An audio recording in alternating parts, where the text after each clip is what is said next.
The hangman's noose swayed in the bitter Wyoming wind as Grace Gardner stared through the iron bars of her cell, watching snowflakes dance in the flickering lamplight outside the Cheyenne jailhouse. Tomorrow at dawn, they would hang her for a murder she didn't commit, and nobody in this God-forsaken town would shed a tear for the daughter of a suspected cattle rustler. Wyoming Territory, 1878. The winter had come early and hard to Cheyenne, bringing with it a storm that now rattled the jailhouse windows like angry spirits demanding entry. Grace pulled her thin blanket tighter around her shoulders and tried not to think about the morning that awaited her. Just 22 years old, and her life would end with the breaking dawn. "Best make your peace with God, Miss Gardner," Sheriff Holloway said as he passed by her cell. His keys jangled at his hip, a constant reminder of her imprisonment. Judge made his ruling. Town's made up its mind. "I didn't kill that man," Grace said for what felt like the 100th time. Her voice had grown hoarse from repeating the same declaration since they'd dragged her in 3 days ago. "Mr. Patterson was already dead when I found him." The sheriff just shook his head. "Found you with the knife, girl. Blood all over your hands. That fancy Eastern education your pa sent you off for didn't teach you much about not getting caught, did it?" Grace turned away, pressing her forehead against the cold stone wall. What good would it do to explain again? That she'd heard screams coming from the general store as she passed by. That she'd found Thomas Patterson sprawled behind the counter, the knife still embedded in his chest. That she'd foolishly pulled it out in a desperate attempt to help him, though he was already beyond saving. No one wanted to hear that the daughter of Jack Gardner, suspected cattle thief and general troublemaker, might be innocent. The town had been looking for an excuse to rid themselves of the Gardner name for years. Now they had it. Outside, the storm grew fiercer. The wind howled between the buildings of Cheyenne like a wounded animal. Most folks would be huddled by their fires tonight, grateful not to be out in such weather. The thought brought tears to Grace's eyes. By this time tomorrow, she'd be buried in the cold ground, regardless of the weather. She must have drifted into an uneasy sleep, because the sound of the outer door opening startled her awake. The jail was dark now, the lamp burning low. Sheriff Holloway must have turned in for the night, retiring to his quarters at the back of the building, leaving her to her final hours of life. Footsteps, quiet but purposeful, approached her cell. Grace stayed still, her back to the bars. Probably Deputy Evans coming to check on her, or maybe some townsperson unable to resist gawking at the condemned woman. "Miss Gardner." The voice was low, unfamiliar. Slowly she turned. A tall figure stood at her cell door, his face shadowed beneath the brim of a snow-dusted hat. A stranger. She couldn't make out his features in the dim light, but she could tell he was lean and broad-shouldered, his stance that of a man accustomed to long days in the saddle. "Who are you?" She whispered. "Name's Samuel Grayson. I'm here to help you." His voice was steady with the slightest hint of a southern drawl. "Help me." Grace stood and approached the bars. "How? Why?" A flash of lightning illuminated his face, momentarily rugged features, a strong jaw darkened by stubble, and eyes that looked directly into hers without wavering. "Because you didn't kill Thomas Patterson," he said simply. Grace's fingers tightened around the cold iron bars. "How could you possibly know that? I was there that night. Saw a man running from the store just before you walked in. Couldn't see his face clearly, but it wasn't you." He glanced over his shoulder toward the sheriff's quarters. "We don't have much time. The storm's providing cover, but Holloway's a light sleeper." "You're breaking me out." Grace's heart pounded against her ribs. "That's madness. They'll hunt us both down. They'll hang you at dawn if we don't go now." From inside his coat, he produced a ring of keys. "Had to persuade the deputy to loan me these. He's taking a little nap in the alley." "You heard him." Just knocked him out. He'll wake with a headache, nothing more. Grace hesitated. Escaping would only confirm her guilt in the town's eyes. But staying meant certain death for a crime she hadn't committed. Samuel seemed to read her thoughts. "I know you're innocent, Miss Gardner. I can help prove it, but not if you're dead." He found the right key and slid it into the lock. "It's your choice, but you need to make it now." The lock clicked open, the sound seeming to echo through the small jailhouse. Grace took a deep breath and stepped out of the cell. "There's a horse waiting out back," Samuel said, handing her a heavy wool coat. "Put this on. It's freezing out there." Grace slipped into the coat, which was far too large but blessedly warm. "Why are you doing this? You don't know me." Something flashed in Samuel's eyes, something she couldn't quite read. "I know enough," he said. "I know an innocent person when I see one." Before she could question him further, a noise came from the sheriff's quarters. "Someone there," Holloway's groggy voice called out. "Time to go," Samuel whispered urgently.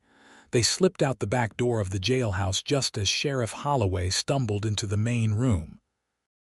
The storm hit Grace like a physical force, nearly knocking her off her feet. Snow swirled in blinding sheets, and the wind cut through even the thick coat Samuel had given her. True to his word, 2 horses waited behind the building, stamping nervously in the snow, reins tied to a hitching post.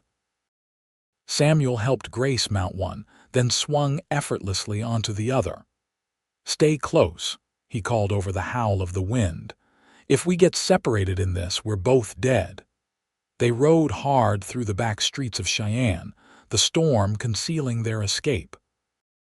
Grace had grown up on horseback, but riding through a blizzard in the dark tested even her skills. She followed Samuel's shadowy form ahead of her, trusting him and the horse beneath her more than her own senses in the disorienting whiteness. They had just reached the edge of town when a shout rose behind them, barely audible over the storm. The prisoners escaped. Gardner's gone. A gunshot cracked, the sound whipped away by the wind almost immediately. Samuel turned in his saddle, his face grim. "Ride hard and don't look back," he called to her. "Head east into the trees." Grace leaned low over her horse's neck, urging the animal forward into the teeth of the storm. The darkness and swirling snow made it impossible to see more than a few feet ahead. She had no choice but to trust Samuel, a man she'd met less than an hour ago, a man who'd committed a crime to save her from the gallows. They plunged into a stand of pines at the eastern edge of town, the trees offering some shelter from the relentless wind. After what felt like hours of hard riding, Samuel finally raised a hand, signaling her to stop. They had reached a small clearing where the trees grew thick enough to break the force of the storm. "We'll wait here until first light," he said, dismounting.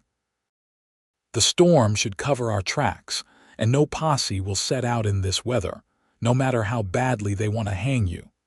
Grace slid from her saddle, her legs trembling from cold and exertion.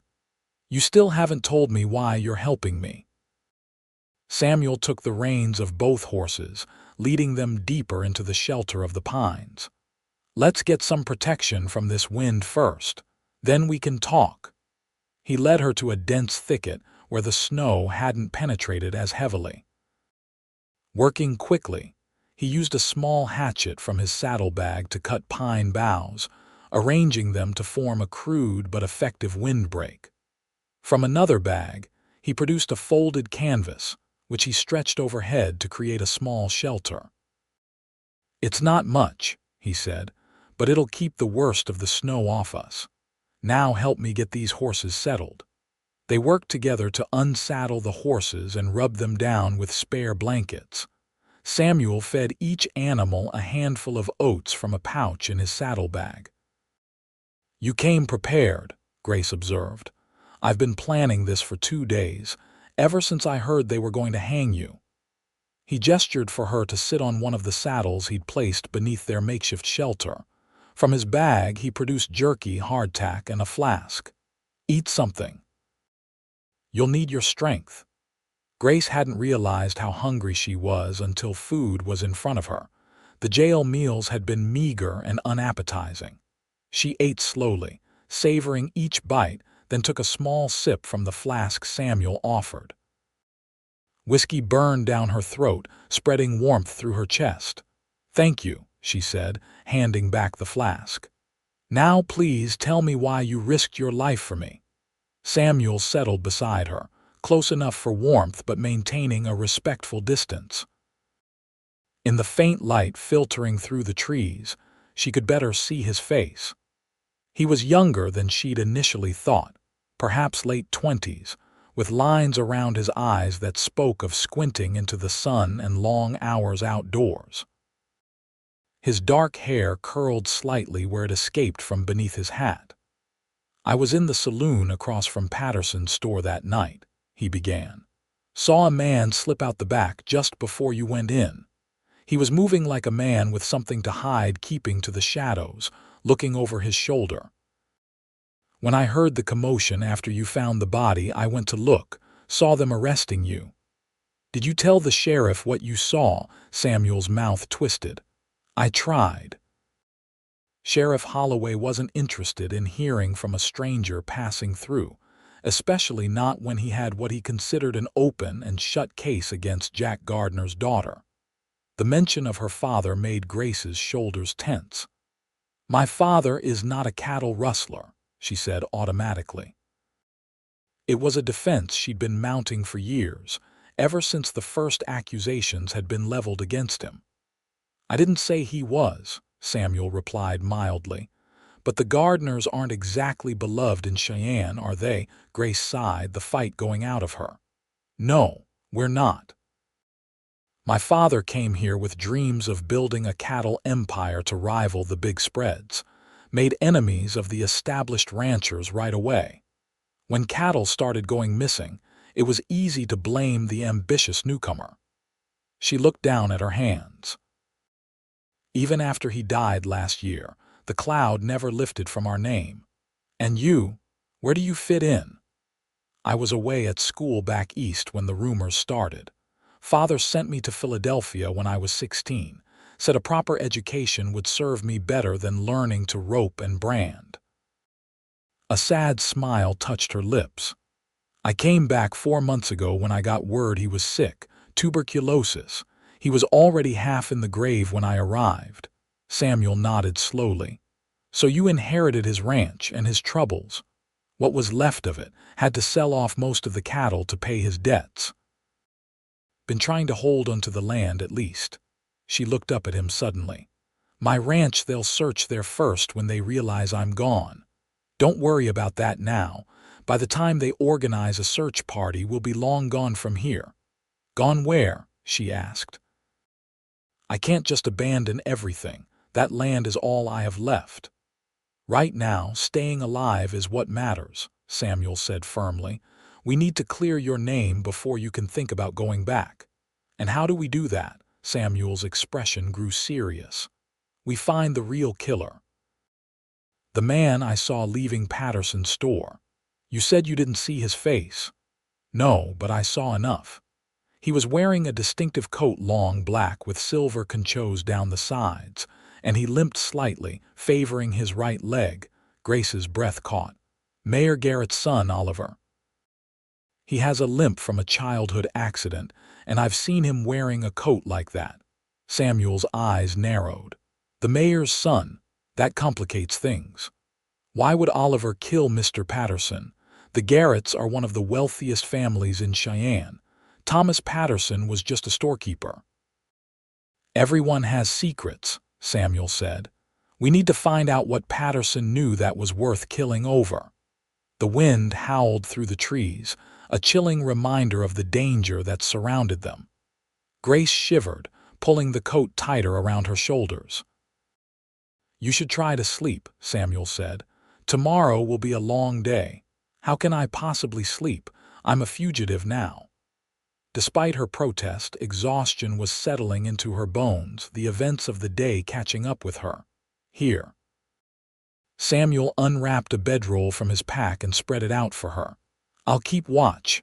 Grace hesitated, then settled onto the offered bedroll. "What about you? You need rest too." "I'll be fine." He moved to sit at the edge of their small shelter, his profile outlined against the snow-filled darkness beyond. "Sleep, Miss Gardner. You're safe for now." Despite her racing thoughts, the combination of emotional exhaustion and physical fatigue soon pulled Grace towards sleep.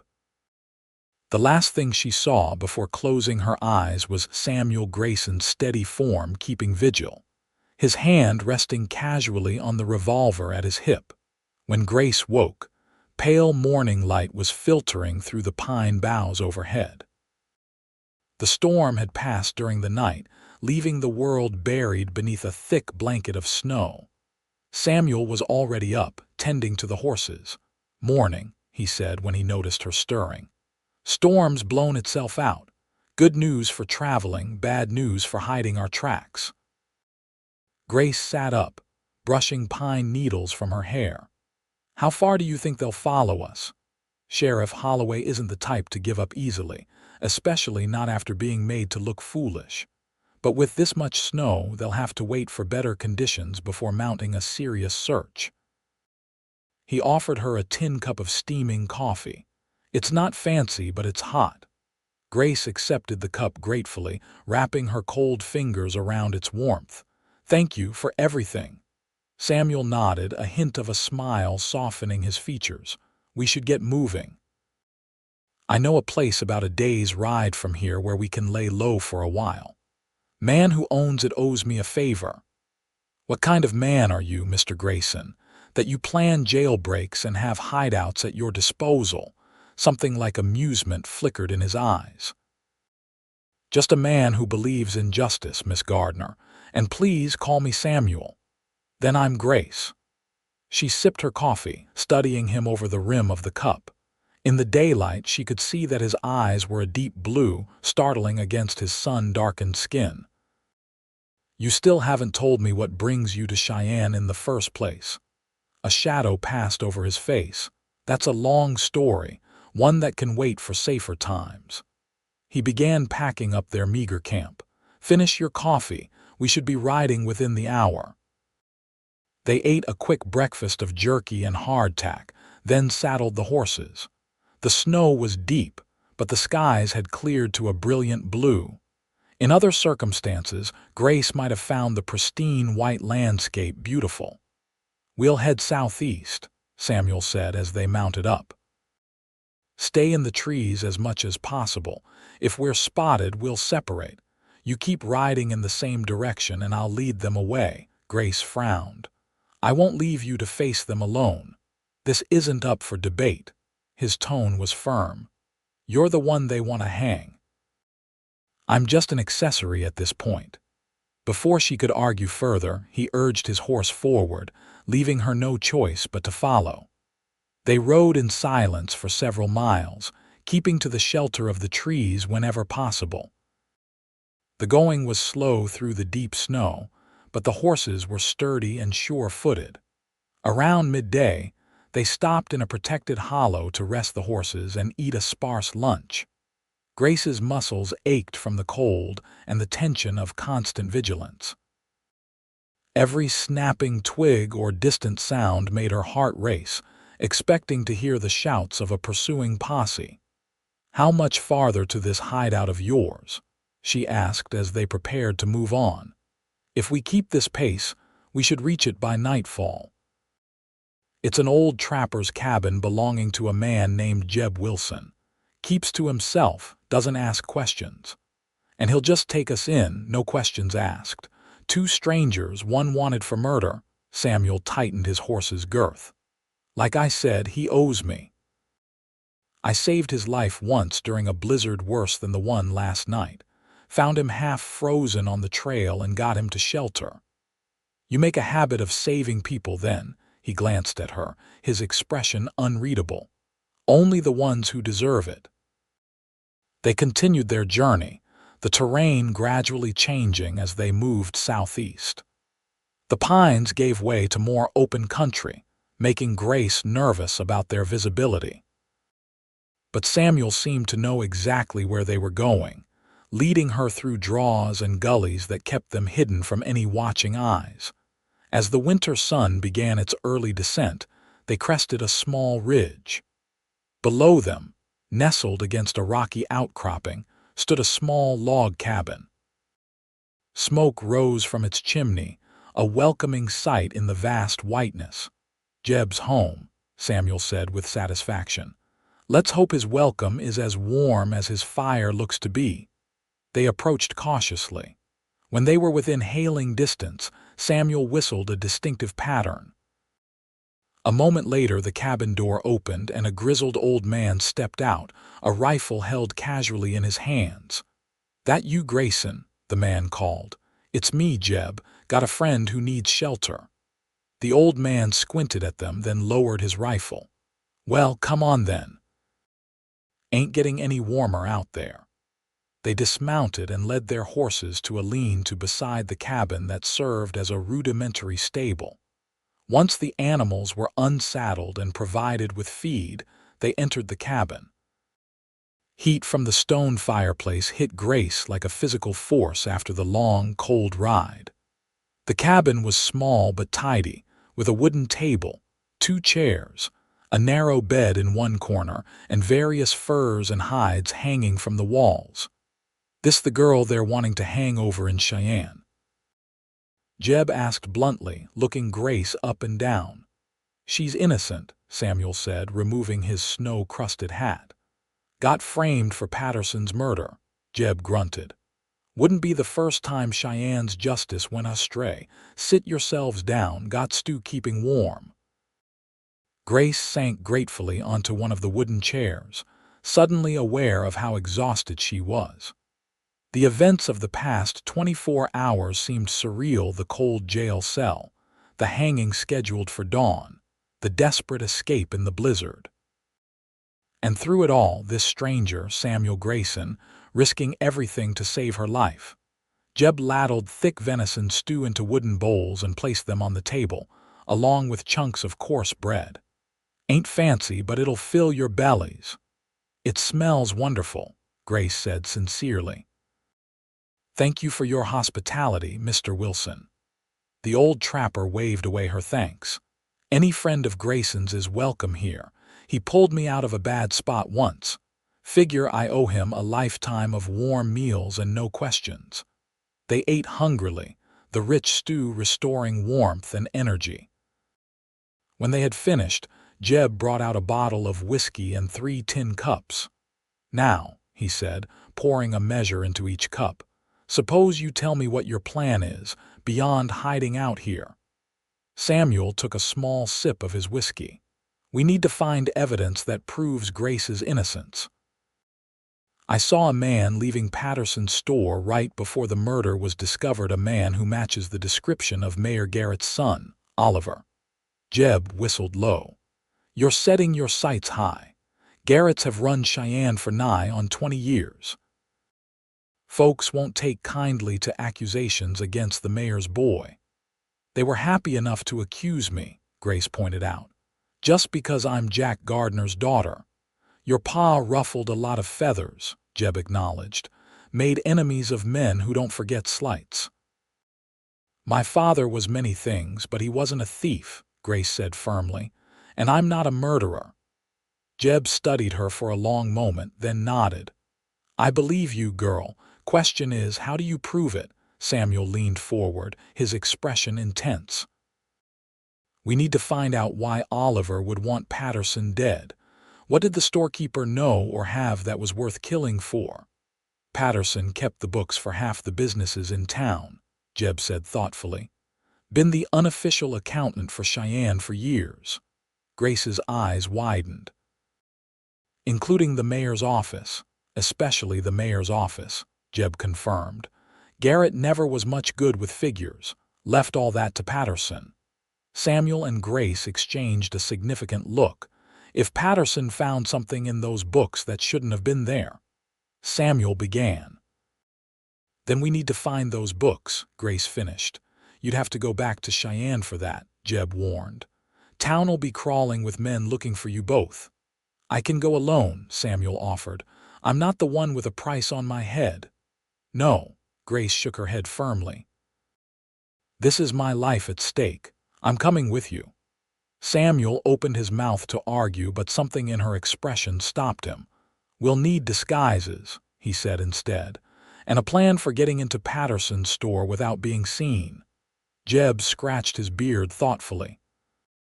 Got some clothes might help, and I know Cheyenne well enough to tell you where the blind spots are. He fixed them both with a stern look. But you'll need to rest up first. No sense rushing back into danger half dead from exhaustion.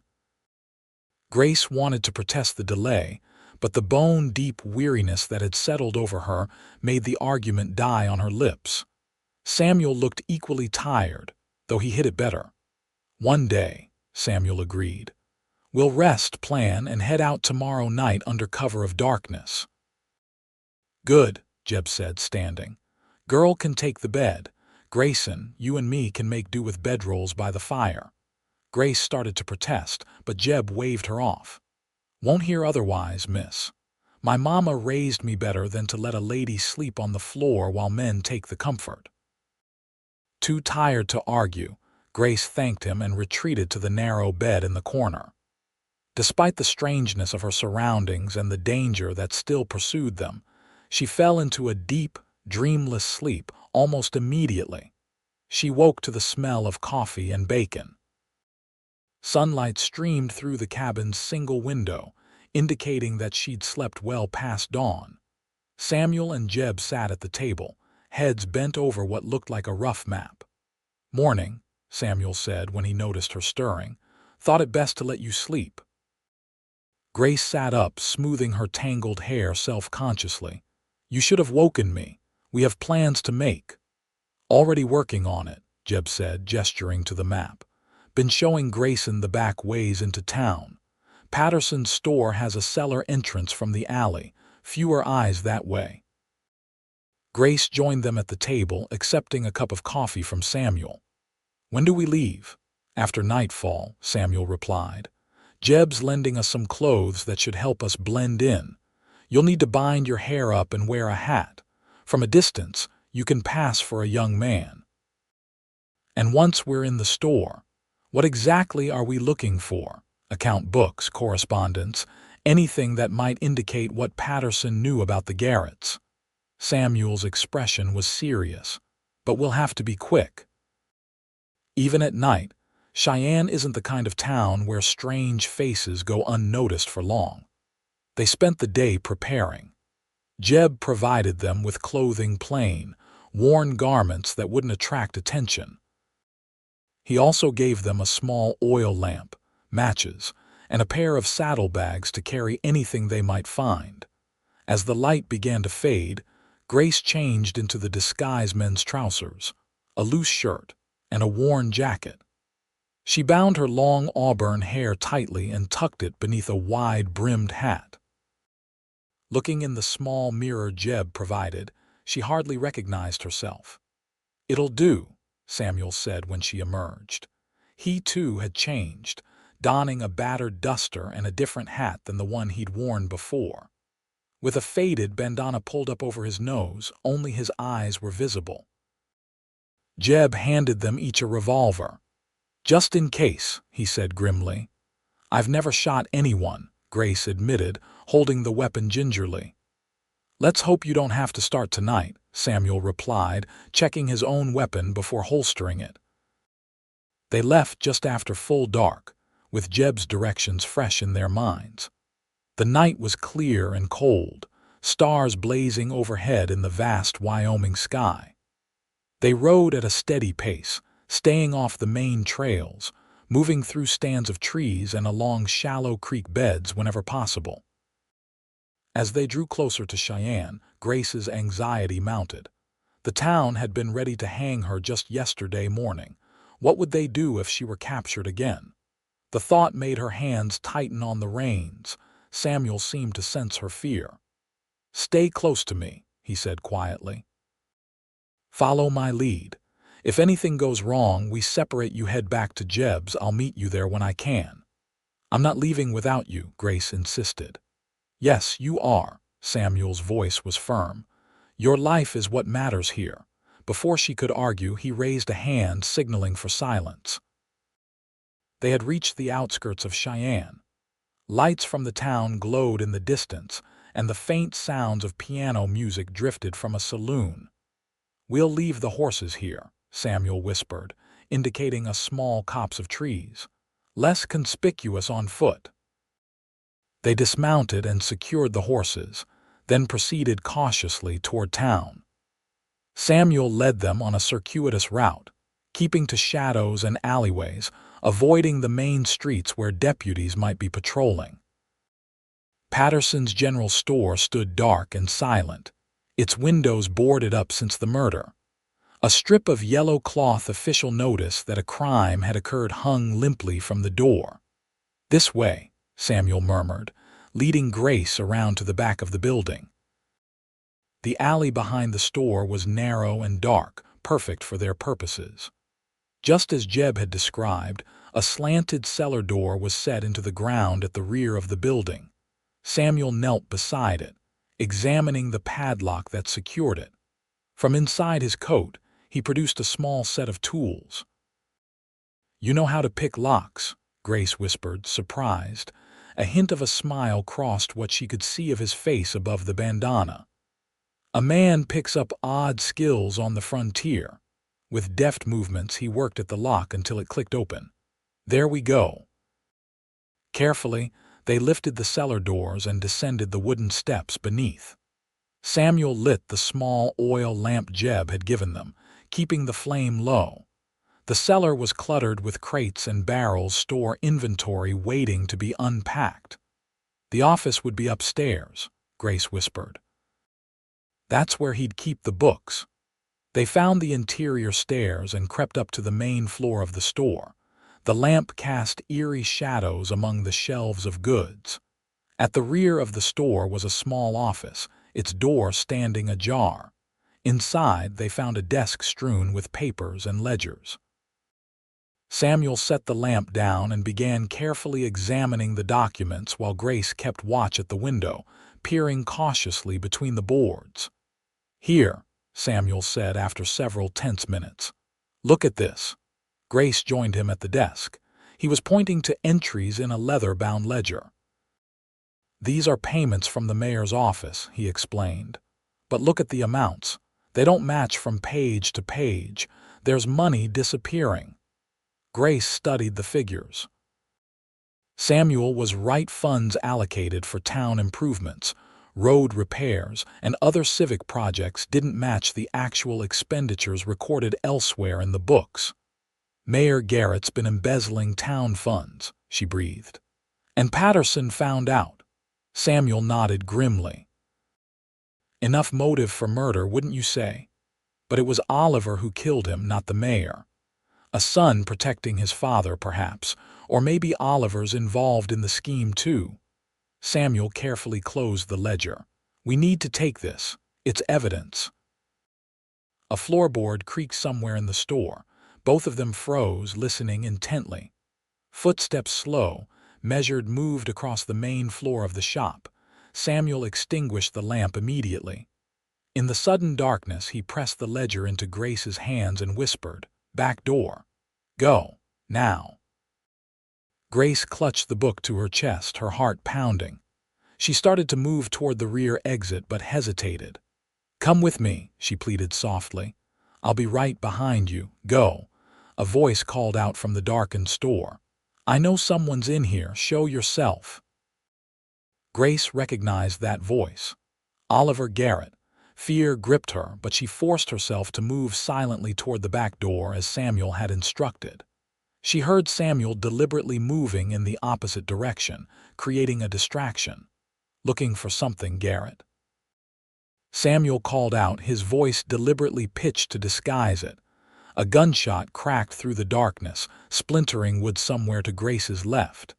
She bit back a scream and kept moving, fumbling for the door handle. "You know too much." Oliver's voice was cold. "Just like Patterson." "I know you killed him," Samuel replied, his voice moving around the store, keeping Oliver's attention away from Grace. "I saw you leaving that night." Another shot rang out, closer this time. Grace finally found the door and eased it open, slipping out into the alley behind the store. Every instinct screamed at her to go back for Samuel, but she knew he was creating this diversion for her sake. The ledger in her hands could clear her name if she lived to show it to the right people. More gunshots sounded from inside the store. Grace pressed herself against the wall of the adjacent building, tears streaming down her face as she waited. Suddenly, the back door burst open and Samuel stumbled out, clutching his left arm. "Run!" he gasped. They fled down the alley together, Samuel's breathing labored. Behind them, Oliver Garrett appeared in the doorway, firing wildly after them.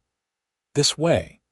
Samuel pulled Grace sharply around a corner just as a bullet whizzed past her ear. They zigzagged through the dark alleyways of Cheyenne, the sounds of pursuit growing fainter behind them. By the time they reached the trees where they'd left their horses, Grace was gasping for breath, and Samuel was alarmingly pale in the moonlight. "You're hit," she said, reaching for his arm. "It's nothing. Bullet just grazed me." But the dark stain spreading across his sleeve belied his words. "We need to tend to that before we ride." Samuel shook his head. "No time. Garrett will raise the alarm. We need to get clear of town first." Reluctantly, Grace mounted her horse, still clutching the precious ledger.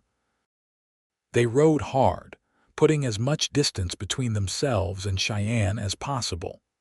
Only when they were several miles away, with no signs of pursuit, did Samuel finally allow them to stop. They dismounted in a sheltered hollow beside a small stream. Grace immediately went to examine Samuel's wound, insisting he remove his coat and roll up his sleeve. "It's not as bad as it looks," he said, though he winced as she gently probed the bloody furrow the bullet had carved along his upper arm. "Bad enough," Grace replied. She tore a strip from her undershirt and used it to bind the wound after washing it as best she could with water from the stream. "We should get back to Jeb's. He'll have proper bandages." Samuel nodded, his face drawn with pain despite his attempts to hide it. "The ledger, you have it." Grace patted her saddlebag where she'd stowed the book. "Safe and sound. It's clear evidence of embezzlement, but will it be enough? It proves the mayor is a thief, but not that his son is a murderer." "It establishes motive," Samuel said, easing his arm carefully back into his sleeve. "And I can testify to seeing Oliver leaving the scene. Might be enough to create reasonable doubt about your guilt, at least." "Who would believe us over the mayor's family?" Grace asked bitterly. Samuel's expression hardened. "Judge Carlton in Laramie would. He's known for his fairness, and he has no love for corruption. If we can get that ledger to him, he might order a proper investigation. Laramie's 2 days' ride from here. Then we'd better get moving." Samuel stood, swaying slightly before steadying himself. "The sooner we reach Jeb's, the sooner we can plan our next move." They rode through the remainder of the night, reaching Jeb's cabin as dawn was breaking. The old trapper took one look at Samuel's bloodied sleeve and immediately set about properly cleaning and bandaging the wound. "Bullet's still in there?" he asked gruffly. "Just a graze," Samuel replied through gritted teeth as Jeb applied a poultice to the wound. "Lucky man. Few inches to the right might have been telling a different story." Jeb looked to Grace. "You get what you went for." She nodded, producing the ledger. "Evidence of embezzlement by Mayor Garrett. Samuel thinks if we can get it to Judge Carlton in Laramie, it might help clear my name." "Carlton's a good man," Jeb agreed, "but Laramie's not close, and you'll have every man in the territory looking for you by now." "We don't have a choice," Samuel said. "It's our best chance." Jeb considered this, then nodded slowly. "I might know a faster way. There's a trail through the mountains old trapper's route. Dangerous this time of year, but it'll cut a day off your journey." "We'll take it," Samuel said without hesitation. "Not today, you won't," Jeb replied firmly. "That arm needs at least a day's rest, or you'll be no good to anyone." Samuel looked like he wanted to argue, but Grace laid a gentle hand on his uninjured arm. "He's right, we both need rest. One day won't make that much difference." Reluctantly, Samuel agreed. They spent the day recovering from their ordeal and planning their journey to Laramie.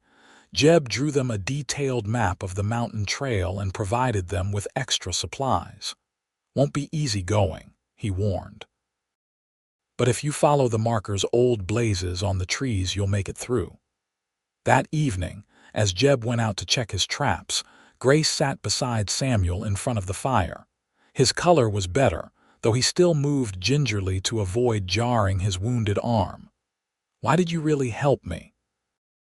she asked quietly, the truth this time. Samuel was silent for so long that Grace thought he might not answer. Finally, he sighed. "I knew your father." Grace stared at him. "What? How?" "We rode together for a while before he settled in Cheyenne. Jack Gardner was a good man, honest, fair. When I heard his daughter was being railroaded for a murder she didn't commit, I couldn't stand by and watch." "You could have been killed," Grace said softly. "You nearly were tonight. Some things are worth the risk." His eyes met hers, firelight reflecting in their depths. "Some people are worth the risk." The intensity of his gaze made her heart beat faster. In that moment, she realized that what had begun as gratitude toward this man had become something deeper, something that frightened and exhilarated her in equal measure. "Thank you," she whispered, "for believing in me when no one else would." Samuel's hand found hers in the firelight, his fingers warm and rough against her skin. "Get some rest, Grace. Tomorrow we ride for Laramie." They set out before dawn the next morning, following Jeb's map toward the mountain trail that would take them to Laramie. The day was clear but cold, their breath fogging in the crisp air. Samuel's arm seemed to be healing well. He moved more freely, though Grace noticed he still favored it slightly. The trail led them into increasingly rugged terrain, winding through narrow passes and along steep slopes. By midday, they had climbed high enough that the view behind them stretched for miles, the plains spreading out like a vast white sea. "Jeb wasn't exaggerating about this trail," Grace commented as they paused to rest the horses. "I'm not sure I'd want to try this in summer, let alone winter." "Trappers know the wild places," Samuel replied. "The paths others have forgotten." He squinted at the sun. "We should keep moving. I'd like to make it through the highest pass before nightfall." They pressed on, the trail growing steeper and more treacherous. In places, the path narrowed so much that they had to dismount and lead the horses carefully along ledges where a misstep could mean a deadly fall. As the afternoon waned, the wind picked up, carrying the bite of approaching snow. Samuel eyed the darkening sky with concern. "We need to find shelter soon," he said. "There's another storm coming." According to Jeb's map, there should be a sheltered overhang just beyond the next ridge, a place trappers had used for generations as a campsite. They pushed forward, fighting the strengthening wind. They reached the overhang just as the first snowflakes began to fall. It was a shallow cave, really, cut into the mountainside, but it offered protection from the wind and enough space for them and their horses. Samuel quickly gathered wood for a fire while Grace unpacked their meager provisions. Soon, a small fire burned cheerfully at the mouth of their shelter, keeping the worst of the cold at bay. "Jeb said this trail would be dangerous this time of year," Grace said as they huddled near the flames. "I'm beginning to understand why." Samuel nodded, his expression grave. "Mountain weather is unpredictable. This storm could last an hour or 3 days. What happens if it's the latter? Then we wait it out. Better delayed than dead." They ate a simple meal of jerky and hardtack, supplemented with coffee brewed over their small fire. As night fell completely, the storm intensified, howling around their shelter like a living thing. "Try to get some sleep," Samuel suggested. "I'll keep the fire going." Grace wrapped herself in her blanket, but sleep eluded her. The ledger that could clear her name rested safely in her saddlebag, yet danger still surrounded them on all sides: the storm, the treacherous mountain pass, and the men who would see her hang. "Samuel," she said softly, "tell me more about how you knew my father." He poked at the fire, sending sparks dancing upward. "We drove cattle together from Texas up to Wyoming. Your father had dreams, even then talked about building a ranch that would rival any in the territory. He spoke of you often, how proud he was of his educated daughter." Grace felt tears prick her eyes. "He never told me about you." Samuel smiled faintly. "We parted ways before he settled in Cheyenne. I kept moving, taking work where I could find it. Didn't know he'd died until I passed through Cheyenne a couple of weeks ago and heard people talking." "So you stayed because of me, because I was his daughter." Samuel was quiet for a long moment, staring into the flames. "I stayed because something felt wrong about the story I was hearing. Jack Gardner's daughter, accused of murder. It didn't sit right. Then I saw you being arrested, saw the way they treated you, and I knew I had to do something. Even if it meant becoming a fugitive yourself." He looked up at her then, his blue eyes reflecting the firelight. Even then. The intensity of his gaze made her breath catch. In that moment, she wanted nothing more than to close the distance between them, to find comfort in his embrace. But uncertainty held her back. He had risked everything for her. Was it out of obligation to her father's memory, or was there something more? The storm raged through the night, but their shelter held firm. They dozed in turns, one always awake to tend the fire and keep watch, though it seemed unlikely anyone would be pursuing them through such weather.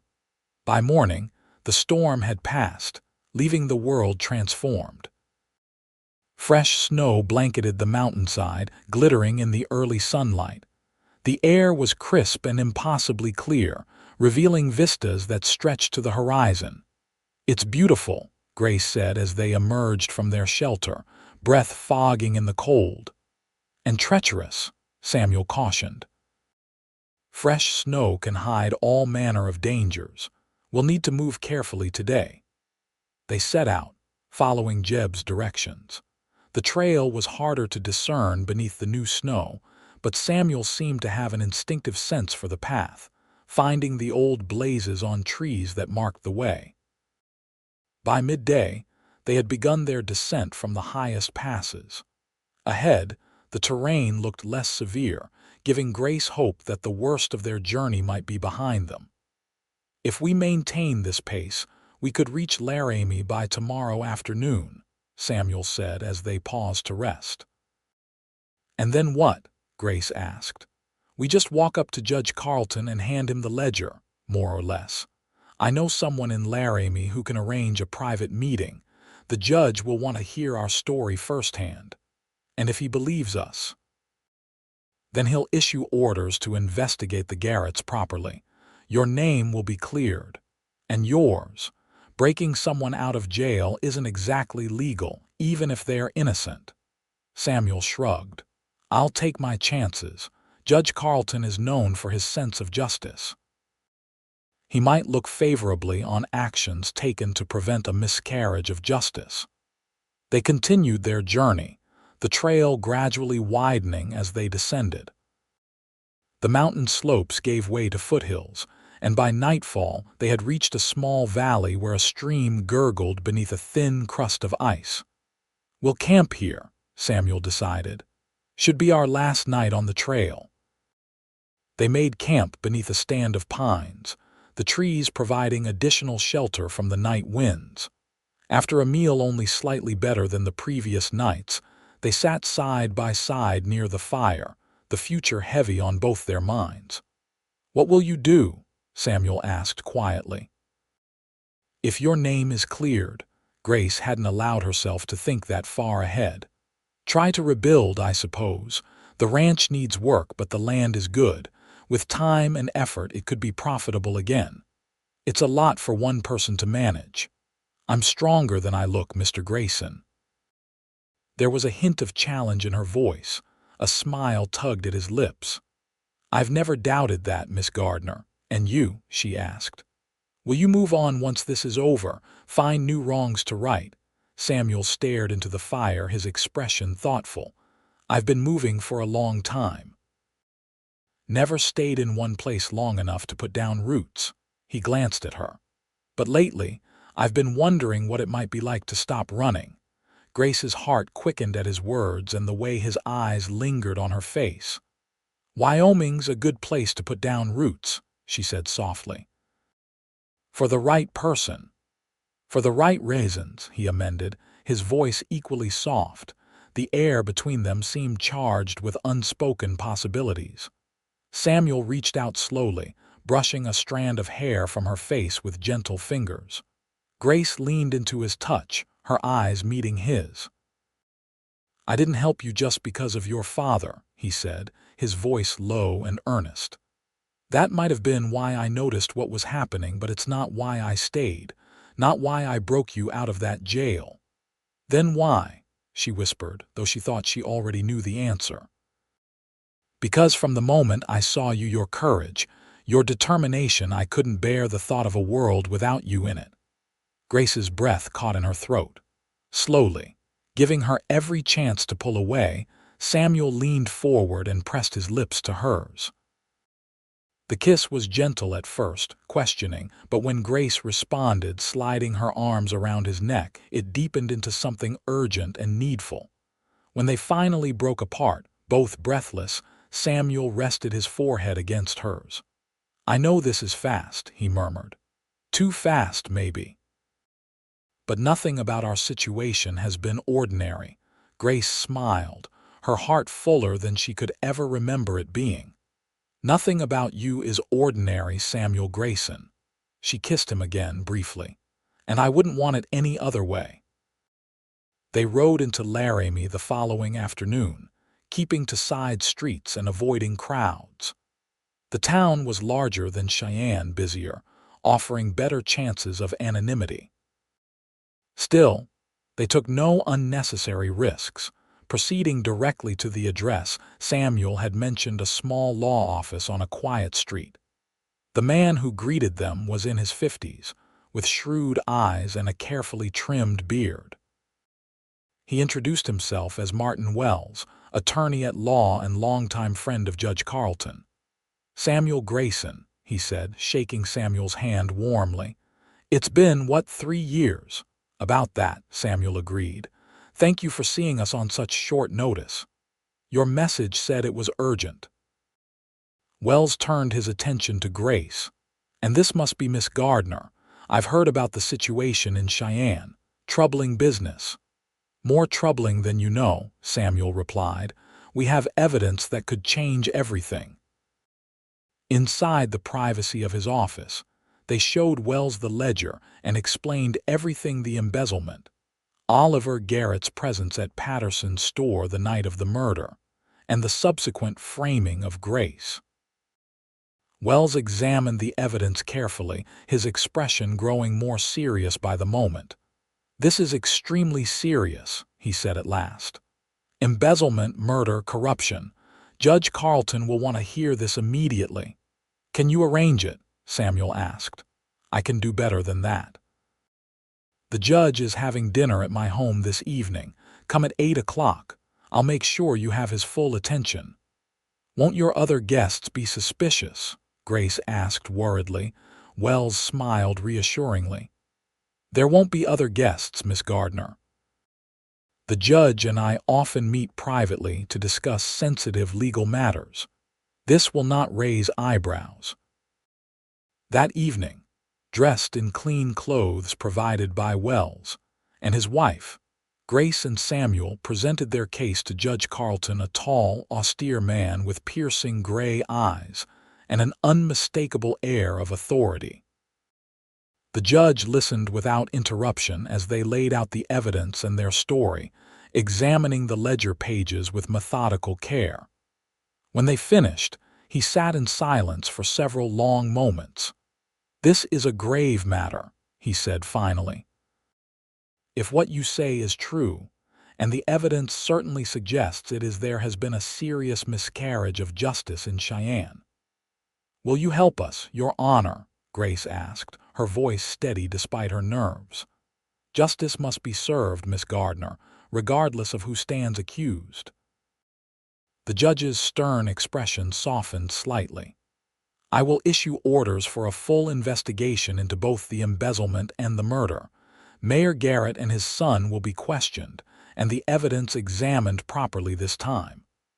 "And Miss Gardner's situation?" Samuel prompted. "I will issue a stay of execution and order a new trial, to be held here in Laramie, where local politics will have less influence." Judge Carlton fixed his penetrating gaze on Samuel. "As for you, Mr. Grayson, breaking a prisoner out of jail is a serious offense, regardless of the circumstances." Samuel nodded, his face composed. "I accept whatever consequences my actions merit, Your Honor." The judge studied him thoughtfully. "The law must be upheld, but justice is not blind to context. Given the extraordinary circumstances and your efforts to bring evidence of corruption to light, I believe leniency may be warranted. We shall see." Relief washed over Grace. It wasn't a full pardon, but it was hope more than she'd had since the moment they'd dragged her into that Cheyenne jail cell. "What happens now?" she asked. "Now," the judge said, rising to his feet, "I draft the necessary orders. You two will remain in Laramie under Mr. Wells' supervision until this matter is resolved. I suggest you keep a low profile." They left the judge's company with lighter hearts than they'd had in days. Wells offered them lodging at a small but respectable boarding house run by a widow who, he assured them, asked few questions of her guests. "It might be a week or more before everything is settled," Wells cautioned as he escorted them to the boarding house. The wheels of justice turn slowly, even when the judge himself is pushing them. For Grace, who had been facing death just days earlier, the wait seemed a small price to pay. The boarding house was clean and warm, and for the first time since her arrest, she could sleep without fear.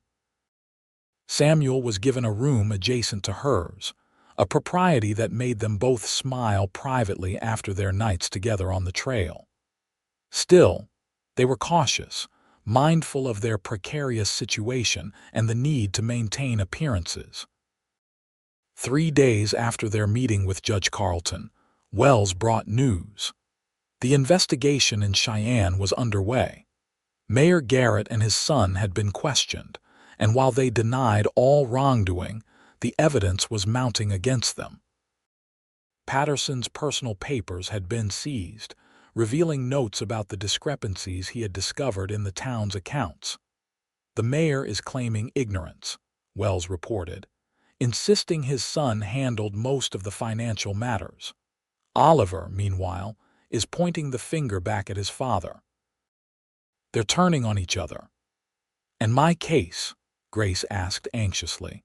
Looking better by the day, several witnesses have come forward now that the Garrett's influence is waning. One woman says she saw a man matching Oliver's description running from the store around the time of the murder. A week stretched into 2. Grace and Samuel settled into an uneasy routine of waiting. They took walks through the quieter parts of Laramie, always vigilant but growing incrementally more comfortable with their temporary freedom. During one such walk in a small park on the outskirts of town, Samuel took Grace's hand and led her to a bench beneath a large cottonwood tree. "I've been thinking," he said, his expression serious. "A dangerous pastime," she teased gently. He smiled but didn't rise to the bait. "About the future, about what happens after this is resolved." Grace's heart quickened. "And what conclusions have you reached, Mr. Grayson?" "That I don't want to go back to wandering. That for the first time in years, I've found someone worth staying for." He took both her hands in his. "I know it's fast. I know we've only known each other under the most extraordinary circumstances, but I also know that I love you, Grace Gardner." Joy bloomed in her chest, warm and bright as sunrise. "Is that a proposal, Samuel?" "It is." His blue eyes were earnest, vulnerable in a way she hadn't seen before. "If you'll have me, if you think we could build something together once all this is behind us." Grace leaned forward and kissed him, pouring all her feelings into the gesture. "Yes," she whispered against his lips. "Yes, I will." On the morning of the 18th day since their arrival in Laramie, Wells arrived at the boarding house with news that made Grace's knees weak with relief. "It's over," he announced. "Oliver Garrett confessed last night. Broke down during questioning and admitted to killing Patterson after the storekeeper threatened to expose the embezzlement scheme." "And the mayor?" Samuel asked, maintaining he knew nothing about the murder, "but the evidence of embezzlement is overwhelming. He'll face charges for that." Wells smiled at Grace. "Judge Carlton has formally dismissed all charges against you, Miss Gardner. You're a free woman." Tears sprang to Grace's eyes. "And Samuel, given the circumstances and his cooperation in bringing the true culprits to justice, all charges related to your, unorthodox release from jail have been dropped." Wells extended his hand to Samuel. "Judge Carlton mentioned something about the ends of justice, sometimes requiring unconventional means." That evening, they celebrated their freedom with a proper dinner at Laramie's finest restaurant, their first real meal together without fear of pursuit or capture. Grace wore a dress borrowed from Wells' wife, while Samuel had somehow acquired a suit that, while not perfectly fitted, made him look startlingly handsome. "To new beginnings," Samuel proposed, raising his wine glass. "And second chances," Grace added, touching her glass to his. "When would you like to return to your ranch?" he asked. "Now that it's safe," Grace considered this. "Soon, but not immediately. There's something I'd like to do first." "What's that?" "Get married." She smiled at his surprised expression. "Unless you've changed your mind about that proposal." His face broke into a wide grin. "Not a chance. Tomorrow, then. I hear the local preacher is a friend of Wells. Tomorrow it is." They were married the next day in a simple ceremony at Laramie's small white church.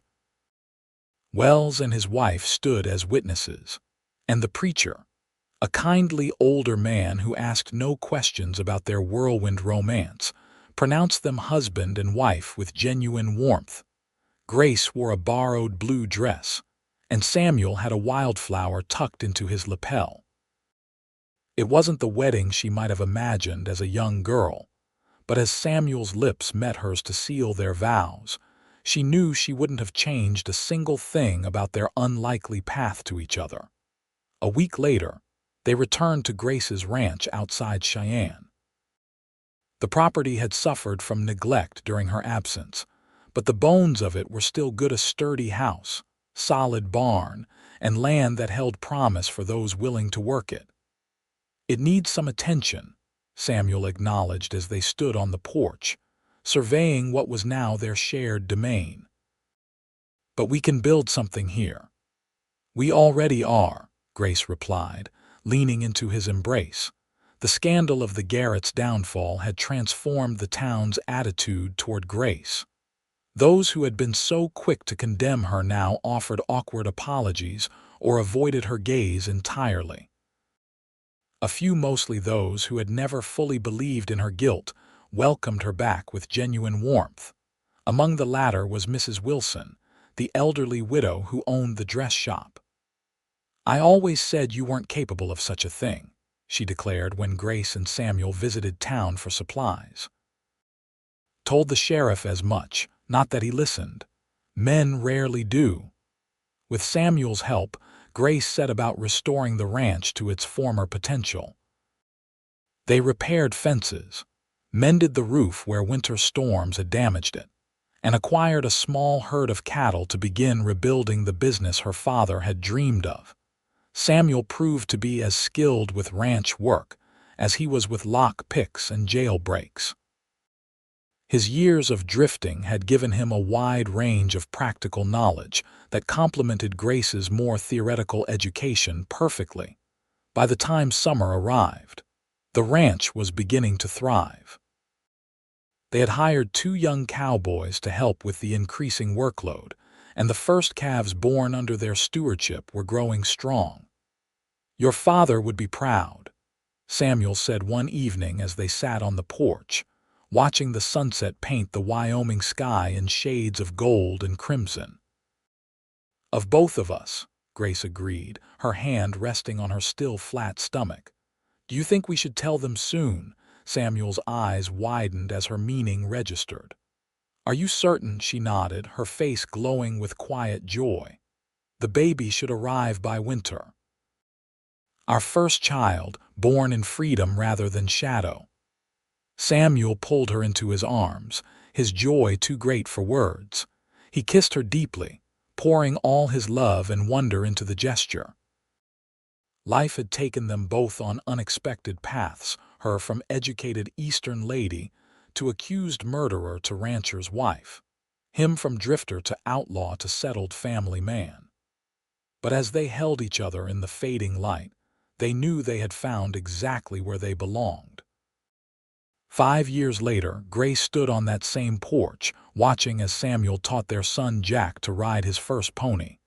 The boy, 4 years old and the image of his father, sat proudly in the small saddle, his face serious with concentration. "Gentle with the reins, Jack," Samuel instructed. "That's it. Let her know you're in charge, but be kind about it." Grace smiled, one hand resting on her swollen belly where their second child grew. The ranch had prospered beyond their expectations, becoming one of the most successful operations in the territory. Samuel's fair dealings and Grace's sharp business sense had earned them respect throughout Wyoming. Judge Carlton had visited last summer, expressing satisfaction at seeing justice so thoroughly vindicated. Mayor Garrett had served 3 years in prison for embezzlement before being released, a broken man without wealth or influence. Oliver remained imprisoned for Patterson's murder, his sentence a stark reminder that no one was above the law. "Mama, look," Jack called excitedly as his pony trotted in a small circle. "I'm riding." "I see you, sweetheart," Grace called back. "You're doing wonderfully." Samuel looked up, meeting her gaze across the yard. His eyes filled with the same love that had led him to risk everything for her that stormy night in Cheyenne. In that moment, as in countless others over the years, Grace felt overwhelmed with gratitude for the twist of fate that had brought this remarkable man into her life. The town that had once wanted her hanged before dawn had given her, however unwittingly, the greatest gift of all, a love born of courage and justice, tested by fire, and enduring through all the seasons of their lives together.